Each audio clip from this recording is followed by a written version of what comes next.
Alright, so anyone who's ever had their Ryu pinned against the side of the screen by some 8-year-old awesome cheap shot artist knows that Street Fighter games can get heated. Tamara Capew and Peter Kang's documentary Bang the Machine, however, takes it to a whole new level. Thank you so much for coming on, you guys. Thanks for having us. First of all, completely, I think the film is great. I've really enjoyed it, and I'm wondering, where did you find these guys, and what provoked you to do a film about the Street Fighter 2 tournaments? Well, the other executive producer, Gene Na, was my old business partner. We had a company.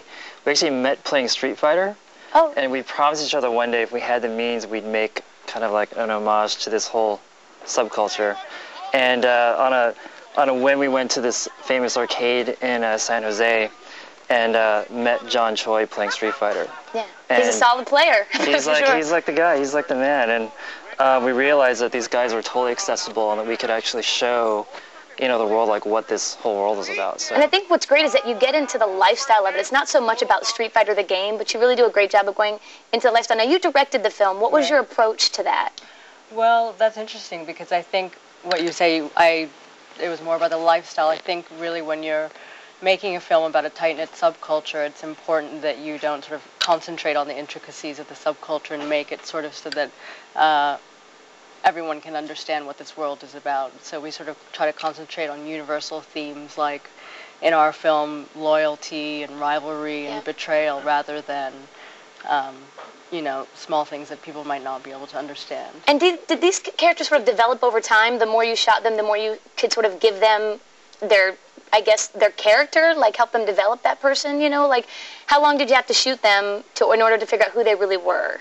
I mean, yeah, that's definitely a part of documentary filmmaking. You need to establish a trusting relationship, and that means spending a lot of time with each person so that the camera crew becomes kind of invisible. Yeah, because they had such strong personalities. And right. So what's the secret to making a documentary like this? Like, how do you do it?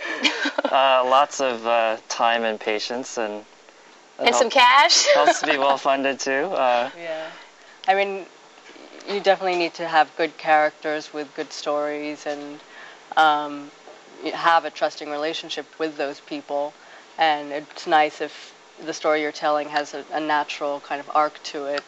And also, yeah, I mean, it does take money to do these things, but there's lots of grants or foundations that offer grants to filmmakers. And how long did it take you guys to film this documentary? We started in late '98, with kind of the inception of the idea. Went through pre-production, shot film, probably ended up till 2001, so about three and a half years. And what is the idea of the film, in a nutshell? Explain it to our audience. It's really like the first authentic look at an underground world of a competitive gaming scene. And we could have chosen any of them. We could have chosen first-person shooters. We could have chosen Tekken. I just happen to love Street Fighter, and the characters were so rich and evolving that we thought this would be the perfect one to do it. And why is it so hard for us right now to get our hands on this documentary? It's not at Blockbuster, it's not on, you know, why are we not being able to get our hands on this thing? Well, our film production office was actually right behind the South Tower during 9/11. Oh, really? So we kind of got completely annihilated. So did you guys lose all your master stuff, or is that... We lost a big amount of it, and that made it a real challenge to finish the film. But in doing that, we still did manage to finish the film and had it screen at South by Southwest 6 months later, which was pretty miraculous. So. Wow, absolutely. So enough to at least salvage enough to keep it. Well, actually, let's take a clip. Watch a clip right now. Take a look at the film. People outside of the scene just have no idea how incredibly difficult these opponents are. It's almost like you're leaving the real world of all your normal friends and your parents and your family, and you go into this crazy Street Fighter world. Some of these people, their whole life is about this game, and they're so insanely, ridiculously good at it. It's just not something most people can grasp. I can't wait to see the very ending of it. And when are people going to actually get a chance to see this film? Well, we're working really closely with Backbone Entertainment to get it out on UMD and DVD pretty soon. So we're just working through all that stuff right now. So hopefully before holiday. All right, and what's the next plan for you guys? Any other documentaries down the tunnel?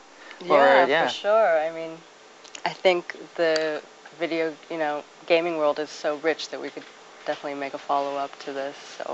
And I've got an incredibly interesting family, and if you want to follow me around, do a documentary, it would be great. You guys, thank you so much, and good luck with the film. I think it's really fantastic. Thanks. For more on Bang the Machine, visit bangthemachine.com. Now, don't run off, because we're gonna ply you with a damn good website, and we pray for abduction on the set of Threshold. Don't go anywhere.